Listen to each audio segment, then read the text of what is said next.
السلام عليكم ورحمة الله وبركاته.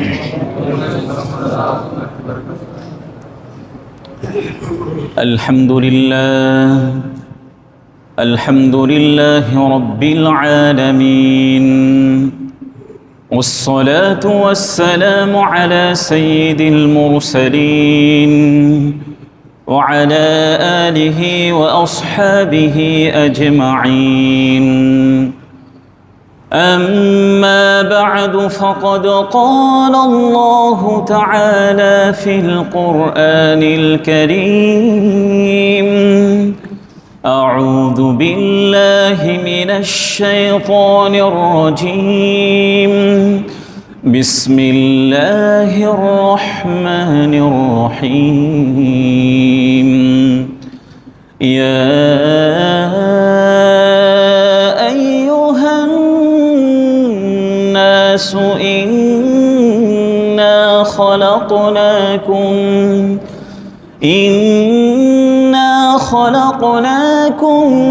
من ذكر وأنثى وجعلناكم شعوبا وقبائل لتعارفوا، إن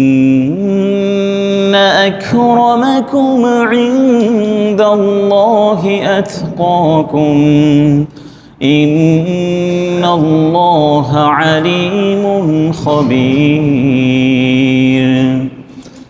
وقال رسول الله صلى الله عليه وسلم: إنما الأعمال بالنيات وإنما لكل امرئ ما نوى، أو كما قال عليه الصلاة والسلام.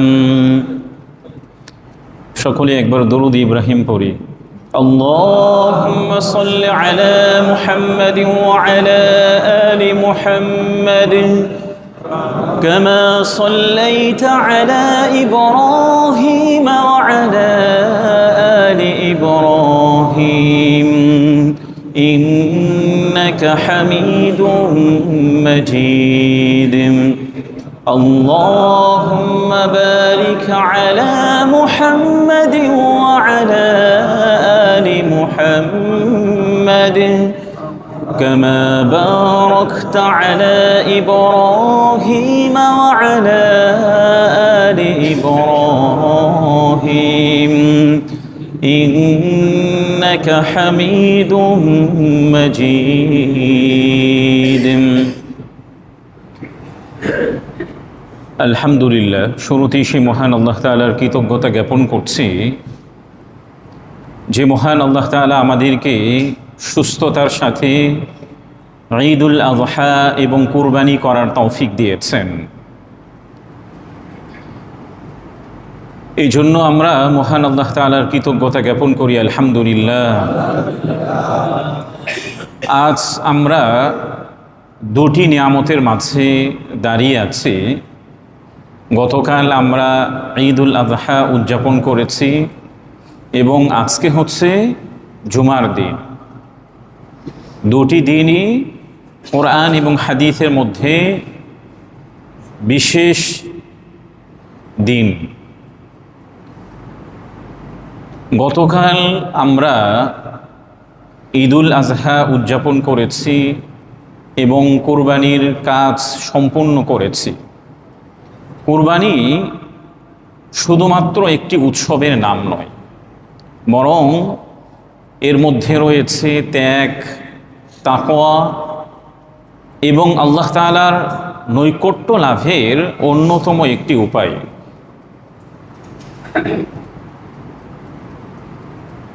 কুরবানির প্রসঙ্গে আল্লাহ রাব্বুল আলামিন যে সূরাতুল হজ্জের ৩৭ নম্বর আয়াতের মধ্যে বলেছেন,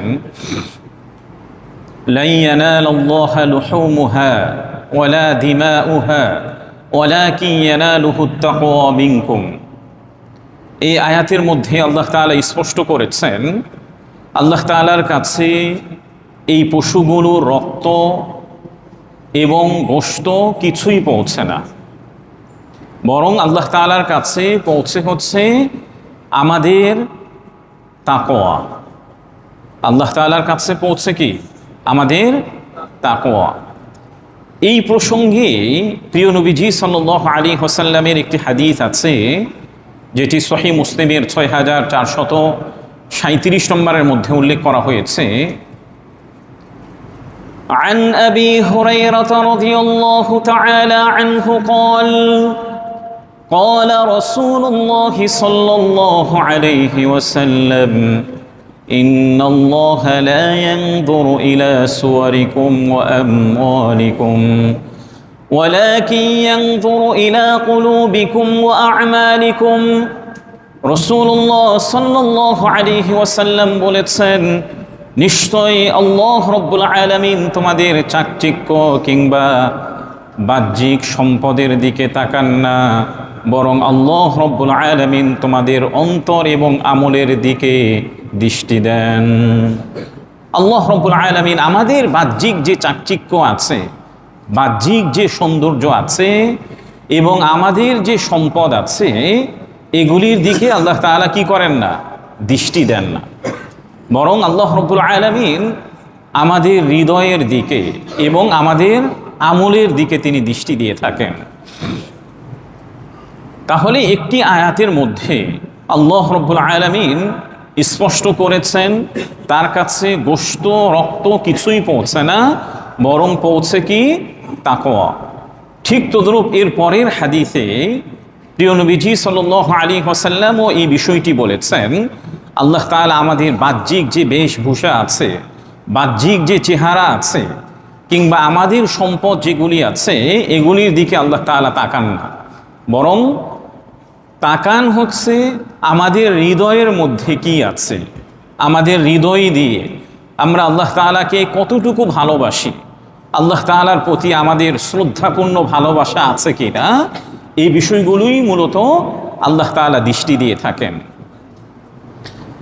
আল্লাহ তাআলার জন্য যদি যে কোনো কাজ করা হয়ে থাকে, তাহলে প্রত্যেকটা কাজের বিনিময়ে আল্লাহ তাআলা আমাদের আমল নামায় সওয়াব দান করবেন। যদি আমাদের কাজগুলি একমাত্র কার সন্তুষ্টির জন্য হয়? আল্লাহ তাআলার সন্তুষ্টির জন্য হয়, তাহলে ওই কাজটিও ইবাদতে পরিণত হবে।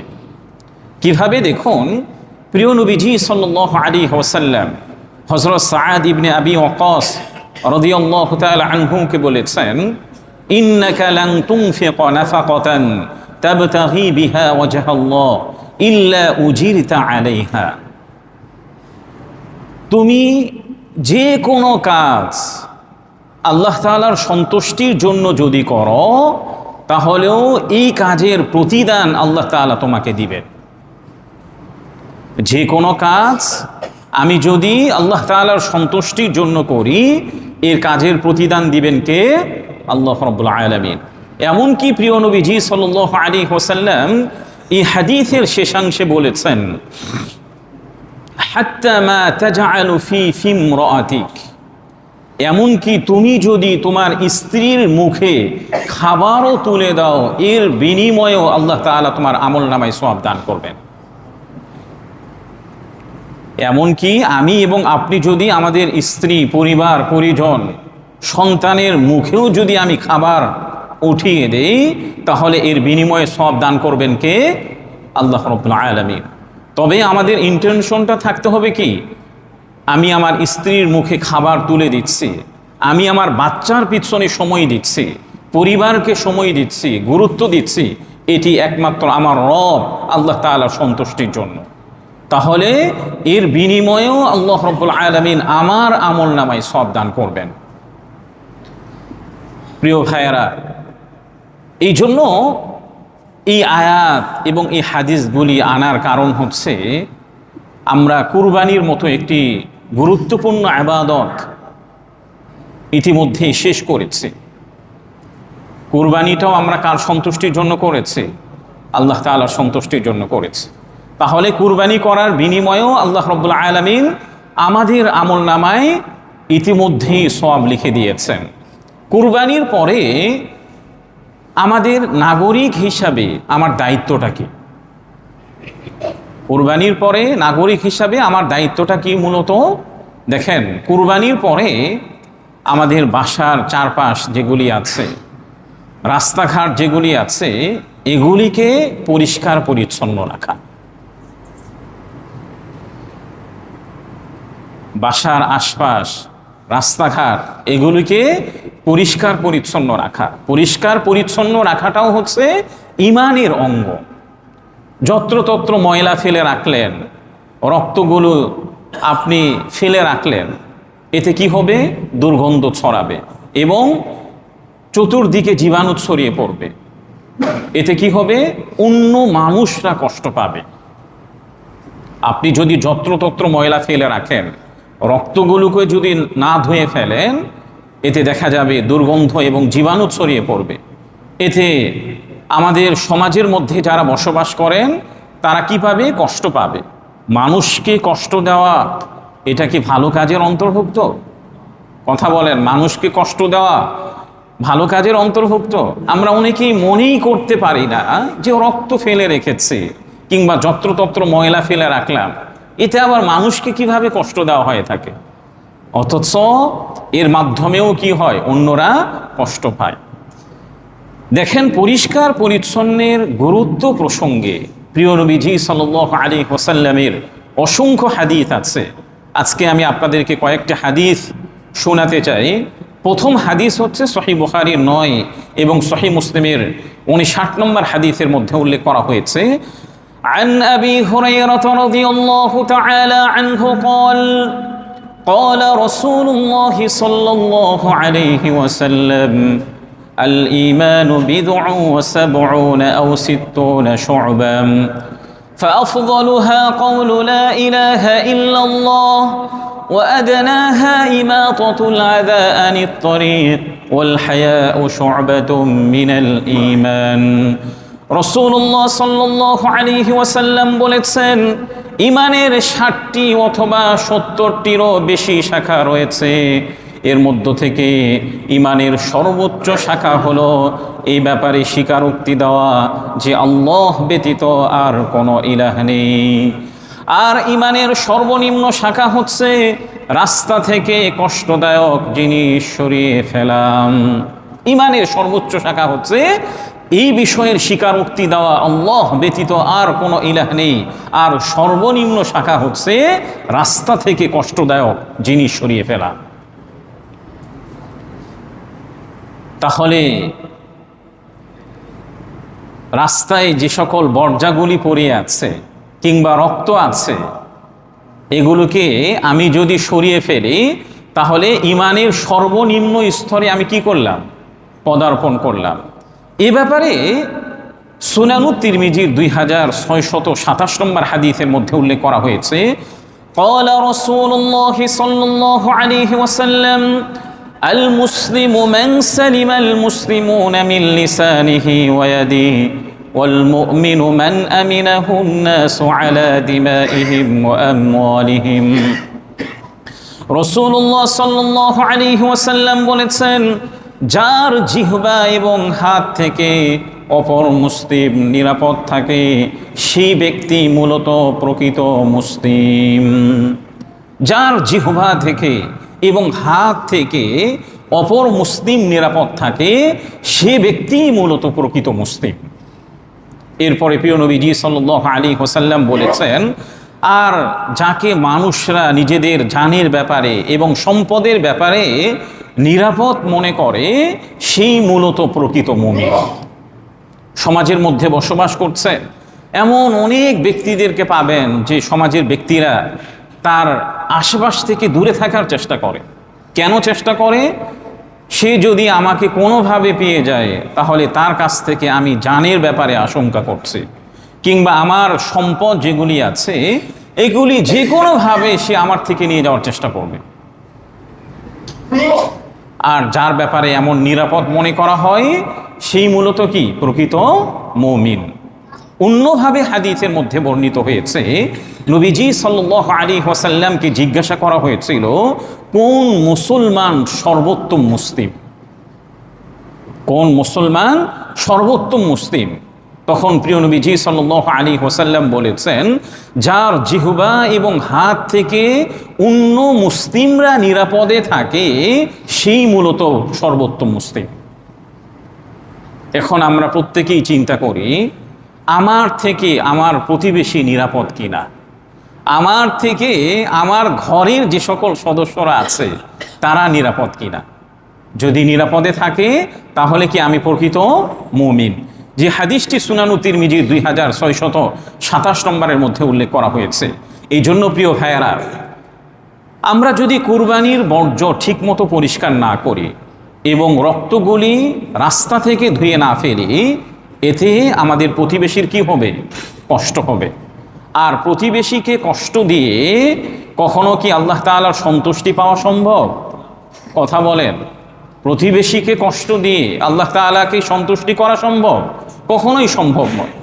এই জন্য যারা আমরা গতকাল কুরবানি করেছি, আল্লাহ তাআলার জন্য ইবাদত করেছি, যদি ইতিপূর্বে আমরা দেখি এখন আমাদের আশেপাশে ছোপ ছোপ রক্ত আছে কিংবা কিছুটা বর্জ্য আছে, কিছুটা দুর্গন্ধ পাওয়া যায়, তাহলে আজকে জুমার পরপরই আমরা ব্লিচিং পাউডার দিয়ে এবং পানি দিয়ে অবশ্যই ধুয়ে পরিষ্কার করব ইনশাআল্লাহ। ইনশাআল্লাহ বলেন। ইতিপূর্বে হয়তো আরও ধুয়েছেন, আজকে বাসায় যাওয়ার পরও আবারও ধোয়ার চেষ্টা করবেন ইনশাআল্লাহ। ঈদুল আজহার পরে আমাদের আত্মীয় এবং প্রতিবেশী যারা আছে তাদের একটা হক আছে না? তাদেরও একটা হক আছে। অনেকেই দেখা যাচ্ছে যে কুরবানিকে কেন্দ্র করে হয়তো বা ঈদুল আজহার পূর্বে বাসায় একটা ফ্রিজ ছিল আর একটা ফ্রিজ কিনে এনেছেন, অথবা বাসায় ছোট্ট ফ্রিজ ছিল, বড় আর একটা কিনে এনেছেন। কেন কিনে এনেছেন? যেন গোশতগুলোকে ভালোভাবে ফ্রিজিং করা যায়।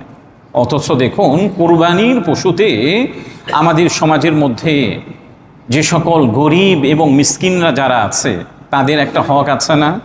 আত্মীয়দের একটা হক আছে না? এই হকগুলোকে আমাদের আদায় করতে হবে। এই অধিকারগুলি কি করতে হবে? আমাদের আদায় করতে হবে। মানুষদের অধিকার প্রসঙ্গে, দরিদ্র, অসহায় এবং আত্মীয় যারা আছে তাদের অধিকার প্রসঙ্গে সূরাতুল হজ্জের 28 নম্বর আয়াতের মধ্যে আল্লাহ তাআলা বলেছেন, ফাকুলু মিনহা ওয়া আত'ইমুল বাঈসাল ফাকির।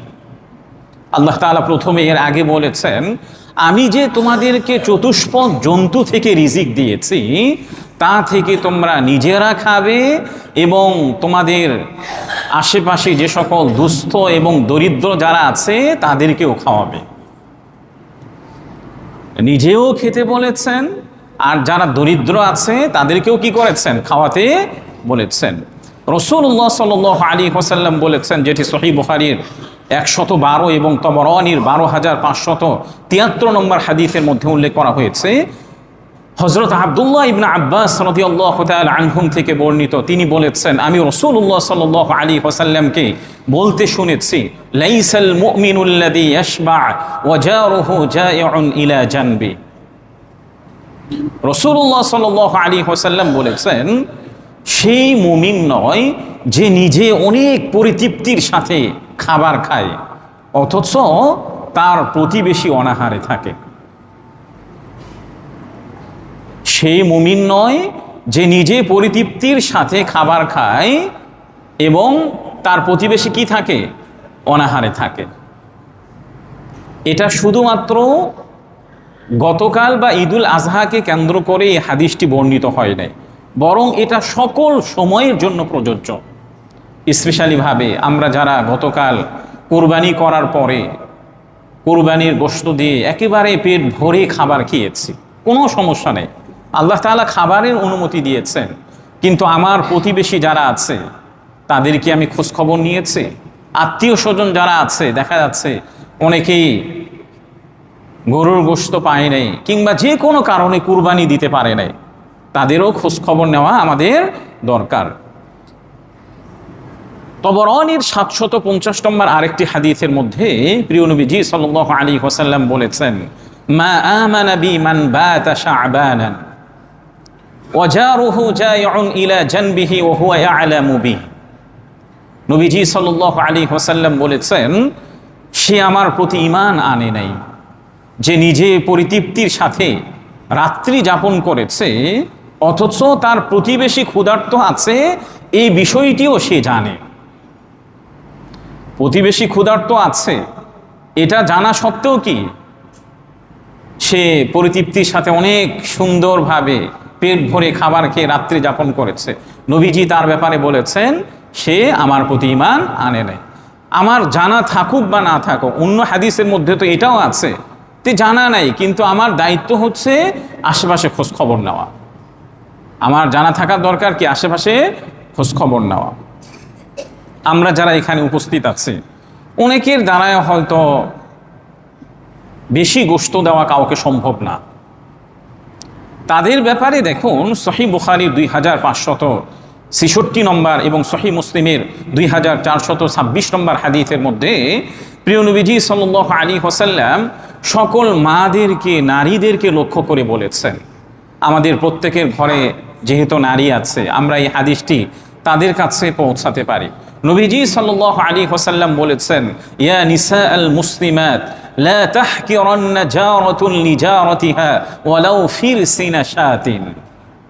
হে মুসলিম নারীগণ, তোমাদের প্রতিবেশিনী যে সকল নারীরা আছে তাদের কাছে উপঢৌকন পৌঁছাতে কখনোই তুচ্ছ মনে করবে না। তোমাদের প্রতিবেশিনী নারী যারা আছে তাদের কাছে উপঢৌকন পৌঁছাতে কি করবে না? কখনোই তুচ্ছ মনে করবে না, যদিও সেটা ছাগলের পায়ের খুর দিয়েও হোক না কেন। ছাগলের পায়ের খুর দিয়েও হোক না কেন, যদিও ছাগলের পায়ের খুর এখন অনেক টাকা দাম, কিন্তু নবীজি সাল্লাল্লাহু আলাইহি ওয়াসাল্লাম ফর এক্সাম্পল হিসাবে এই হাদিসটি বলেছেন। এটা থেকে আমরা কিভাবে শিক্ষা নেব? দেখুন, আমাদের বাসায় আমরা যা কিছু নিয়ে যাই না কেন, আমাদের প্রতিবেশী যারা আছে তাদের কাছে সামান্য হলেও পৌঁছানোর চেষ্টা করব। আপনি বাসায় ফল ফ্রুট নিয়ে গেছেন, হয়তোবা আম কিনে এনেছেন, ঠিক আছে 1 কেজি আম কিনে আনছি, আমার প্রতিবেশীর বাসায় একটা পৌঁছায় দিলাম। এই যে সমস্যাটা হচ্ছে আমাদের মেন্টালিটির মধ্যে। সমস্যাটা কি বলেন? আমাদের মস্তিষ্কের মধ্যে একটা আম পৌঁছাবো, সে কি মনে করবে, বা একটা কিভাবে দিব, এটা কিভাবে হতে পারে?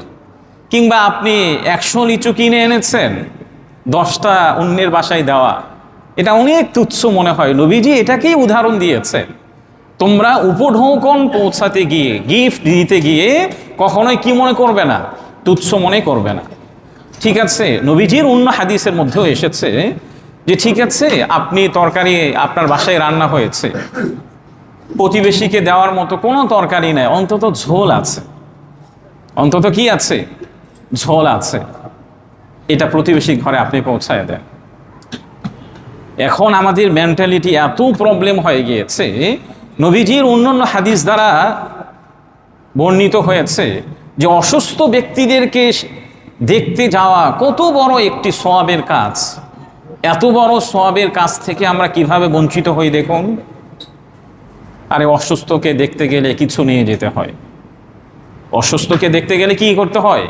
কিছু নিয়ে যেতে হয়। এই চিন্তা করতে গিয়ে আর অসুস্থ ব্যক্তিকে দেখতে যাওয়াও হয় না, আর দেখতে না যাওয়ার কারণে এই বড় সওয়াব থেকে আমি বঞ্চিত হয়ে যাই। আমাদের সামাজিক যে একটা কালচার আছে, এই কালচারগুলি আমাদের অনেক বড় বড় সওয়াব থেকে, অনেক বেশি বেশি সওয়াব থেকে আমাদেরকে বঞ্চিত করছে। এই জন্য প্রিয় ভাইয়ারা, একজন অসুস্থ ব্যক্তিকে দেখতে কেউ এসেছে, কিছুই নিয়ে আসে নাই, আমি কি এতে মনক্ষুণ্ণ হব? কথা বলেন, মনক্ষুণ্ণ হওয়ার কোনো কারণ আছে? কোনো কারণ নেই। এই জন্য এই বিষয়গুলোতে মনক্ষুণ্ণ হবেন না। এই জন্য প্রিয় ভাইয়ারা, ঈদের যে স্পেশালি দিনগুলি আছে, এই ঈদের আনন্দ যেন শুধুমাত্র ধনীদের মধ্যে সীমাবদ্ধ না থাকে। এই জন্য আমরা কি করতে পারি? মাংস বন্টনের পাশাপাশি আমাদের যে আত্মীয় যারা আছে তাদের একটু খোঁজখবর নিতে পারি। এতে কি হবে? পারস্পরিক একটা সুসম্পর্ক বজায় থাকবে। আপনার রক্তের যে সম্পর্কের আত্মীয় যারা আছে তাদের কাছে তো তাদেরকে অবশ্যই আপনি আপনার বাসায় ইনভাইট করবেন, অথবা তাদের বাসায় একটু হলেও গোশত পৌঁছানোর চেষ্টা করবেন।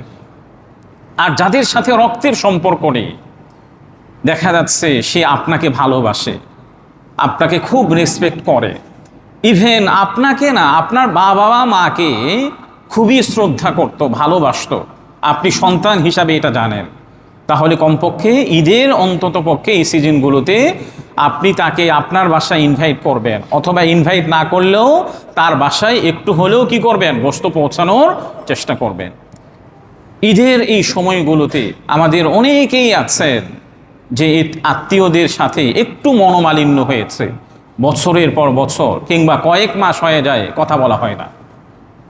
অন্ততপক্ষে ঈদের এই সময়গুলোতে 1 মিনিট ফোন দিয়ে হলেও তাদের খোঁজখবর নেওয়ার চেষ্টা করবো ইনশাআল্লাহ। ইনশাআল্লাহ বলে, যত খারাপই লাগুক না কেন, আপনার কাছে মনে হচ্ছে তারই তো দোষ, সে আমাকে গালিগালাজ করেছে, আমাকে আমার সম্পত্তি থেকে বঞ্চিত করেছে, এরপরও কি করবেন, তাদের খোঁজখবর নেওয়ার চেষ্টা করবেন ইনশাআল্লাহ। কুরবানির চামড়া, আমরা যারা কুরবানির চামড়াগুলি বিক্রি করেছি, এই বিক্রি করা টাকা নিজে ভোগ করা জায়েজ নাই। হ্যাঁ, আপনি যদি কুরবানির চামড়াটা প্রসেসিং করে ব্যবহার করতে পারতেন, এটা অনুমতি ছিল, কিন্তু কুরবানি চামড়াটা বিক্রি করার পরে এটা কি করা জায়েজ নাই, নিজে ভোগ করা জায়েজ নাই। এর যারা হকদার আছে, যারা প্রাপক আছে, বিশেষ করে সমাজের গরিব অসহায় যারা আছেন, তাদের কাছে পৌঁছে দেওয়াটা এটা আমাদের দায়িত্ব। চামড়ার টাকাটা তাদের কাছে পৌঁছানো দায়িত্বটা কার? এটা আমাদের দায়িত্ব। আমরা অনেকেই মনে করি আরে কিছুদিন পর তো ফকিররা আসবে, ভাই চামড়ার টাকা দেন, চামড়ার টাকা দেন। তারা আমার কাছে কেন মুখাপেক্ষী হবে? বরং আমার দরকার ছিল আমি নিজে গিয়ে তাদের কাছে পৌঁছায় দিব। এটা সব ক্ষেত্রে, জাকাতের ক্ষেত্রে অন্য ব্যক্তিরা কেন আমার কাছে জাকাত চাইবে, অন্য ব্যক্তিরা কেন আমার কাছে দান সদকা চাইবে, কিংবা যে কোনো বিষয় হোক না কেন, আল্লাহ তাআলা আমাকে সম্পদ দিয়েছেন, আল্লাহ তাআলা আমার উপরে অনুগ্রহ করেছেন, আমার দায়িত্ব হচ্ছে অন্যের কাছে জাকাতগুলোকে পৌঁছে দেওয়া, অন্যের কাছে দান সদকাহগুলোকে পৌঁছে দেওয়া। অন্যরা কেন আমার কাছে আসবে? এটাই হচ্ছে মূলত ইসলামের অন্যতম নীতি। ঈদের আনন্দের নামে আমাদের সমাজের মধ্যে কিছু অপচয় আছে এবং অনিসলামিক যে কাজগুলি আছে, এগুলিকে আমাদেরকে বর্জন করতে হবে। বিশেষ করে ঈদের দিনগুলিতে অতিরিক্ত খাবার অপচয় করা, এটা কি জায়েজ আছে? কথা বলেন। ঈদের দিনগুলিতে আমরা যে খাবার অপচয় করি, যতটুকু খাবার খেতে পারবো ততটুকুই খাবার নেওয়ার চেষ্টা করব। পাশাপাশি আমাদের তরুণ যারা আছে, কিশোর যারা আছে, তারা বিভিন্নভাবে গান বাজনা, ডিজে পার্টির আয়োজন করে। এটা সম্পূর্ণভাবে কুরবানির চেতনার বিপরীত, সম্পূর্ণভাবে কি কুরবানির চেতনার বিপরীত। এই প্রসঙ্গে সূরাত বনী ইসরাঈলের 26 এবং 27 নম্বর আয়াতের মধ্যে এই অপচয়গুলোকে আল্লাহ তাআলা একেবারে নিষিদ্ধ ঘোষণা করেছেন। দেখুন প্রিয় ভাইয়েরা, আমরা যে প্রতি বছর কুরবানি করছি, আমাদের কাছে কুরবানিটা আসছে মূলত হযরত ইব্রাহিম। আমাদের কাছে কুরবানিটা আসছে কোথা থেকে? হযরত ইব্রাহিম এবং হযরত ইসমাঈলের মাধ্যমে। আমরা প্রতি বছর হযরত ইসমাঈল আলাইহিস সালাতু ওয়াস সালামের কুরবানির স্মরণ করছি, অথচ হযরত ইব্রাহিম এবং ইসমাঈলের যারা বংশধররা আছেন, বংশধররা কোন দেশে আছে বলেন তো? বলতে পারবেন? হযরত ইব্রাহিম এবং হযরত ইসমাঈল আলাইহিস সালাতু ওয়াস সালামের বংশধররা কোথায় আছে? ফিলিস্তিনের গাজায়। হযরত ইব্রাহিম ইসমাঈল এই এলাকা কেন্দ্রিকই ছিলেন, পরবর্তীতে মক্কায় গিয়েছেন। ফিলিস্তিনের গাজায় তারা এখনো প্রতিনিয়ত কুরবানি দিয়ে যাচ্ছে না? কথা বলেন।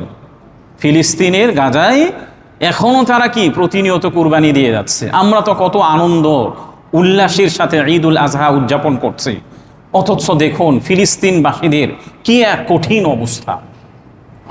আজ আমরা 57টি মুসলিম কান্ট্রিতে প্রায় 200 কোটি মুসলমান, অথচ আমরা তাদের জন্য কিছুই করতে পারছি না, তাদের একটি শিশুকেও বাঁচাতে পারছি না। 57টি মুসলিম কান্ট্রিতে প্রায় 200 কোটি মুসলমান, আমরা তো তাদের জন্য কিছুই করতে পারছি না। এমনকি এই কুরবানি তো আমরা অনেক আনন্দ উদযাপনের সাথে অতিবাহিত করলাম, ফিলিস্তিনবাসীদের কি অবস্থা?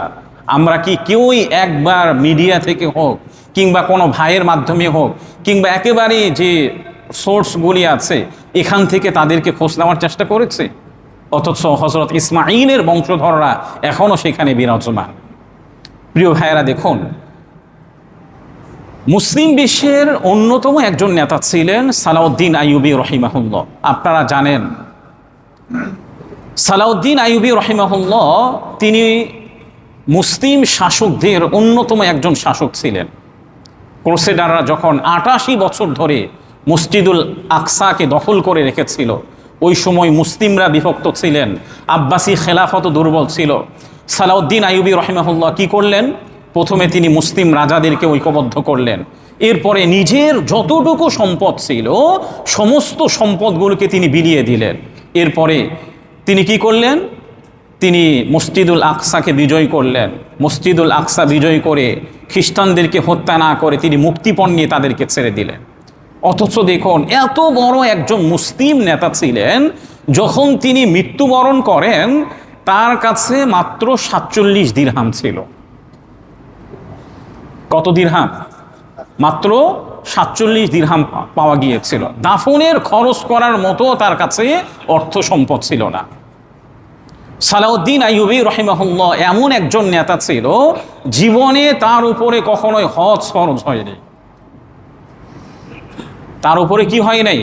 হজ ফরজ হয় নাই। অথচ দেখুন, আমাদের এই সমাজে এসে মুসলিম নেতারা যারা আছেন, বিলাসবহুল প্রাসাদে তারা থাকেন, অপ্রয়োজনীয় কোটি কোটি ডলার তারা নষ্ট করেন, আমোদ ফুর্তি করেন, আর গাজার যে সকল শিশুরা আছে তারা ঠিকমতো খাবারও পাচ্ছে না। আজকের এই সময়ে আমাদের সালাউদ্দিন আইয়ুবী রহিমাহুল্লাহর মতো একজন নেতা খুবই দরকার ছিল। আমাদের যে এই যে দুর্বলতা, এর কারণ হচ্ছে আমাদের পারস্পরিক বিভক্তি, নেতৃত্বের মধ্যে দুর্নীতি এবং পশ্চিমামুখী যে আমাদের পররাষ্ট্র নীতি আছে, যার কারণে আমরা তাদের জন্য কিছুই করতে পারছি না। এই যে দেখেন, এখন হজ সম্পাদন হচ্ছে, মিনা আরাফাতে লক্ষ লক্ষ মুসলমান একই পোশাকে, একই তালবিয়া। এটা কিসের প্রমাণ করে? এটা উম্মাহর একটা ঐক্যের অন্যতম একটি নমুনা। অথচ দেখুন, এই মুসলমানরাই যখন নিজ নিজ দেশে ফিরে যাবে তখন আবারও কি হয়ে যায়? বিচ্ছিন্ন হয়ে যায়। অথচ হজের এই সময় থেকে আমাদের শিক্ষণীয় বিষয়গুলি যেগুলি আছে এগুলি গ্রহণ করে দেশে এসেও এগুলো আমাদের কাজে লাগানো দরকার ছিল। এই সময় এসে দেখা যাচ্ছে আমাদের মুসলিম বিশ্ব, আমরা যারা বাংলাদেশে বসবাস করি, ঠুনকো কারণে আকীদাগত আমার কাছে অনেক বড় মনে করে আরেক মুসলিম ভাইকে আমি দূরে ঠেলে দিচ্ছি। অথচ আমরা যদি সবাই ঐক্যবদ্ধ থাকি তাহলে আমাদের পাওয়ারটা, আমাদের শক্তিগুলো আরও বেশি সবল হবে। এই জন্য প্রিয় ভাইয়েরা, আমার মনের সাথে মিলতেছে কি না, একটু যদি এদিক সেদিক হয়ে যায় তাহলে আমি আরেক মুসলিম ভাইকে দেখতে পারি না। এটা আমাদের জন্য সবচেয়ে বড় দুর্বলতা। আল্লাহ তাআলা আমাদের সবাইকে এই বিষয়গুলো থেকে বেঁচে থাকার তৌফিক দান করেন। শেষ আমল হচ্ছে তাকবীরে তাশরিকের যে আমল আমরা ধারাবাহিকভাবে শুরু করেছি। ইনশাআল্লাহ জিলহজ মাসের 13 তারিখ আসর পর্যন্ত ইনশাআল্লাহ আমরা তাকবীরে তাশরিক আদায় করব ইনশাআল্লাহ। আল্লাহ তাআলা আমাদের সকলের কুরবানিগুলোকে কবুল করুন এবং আমাদের সমাজকে পরিচ্ছন্ন এবং নিরাপদ রাখার তৌফিক দান করুন। ওয়া আখিরু দাওয়ানা আনিল হামদুলিল্লাহি রাব্বিল আলামিন।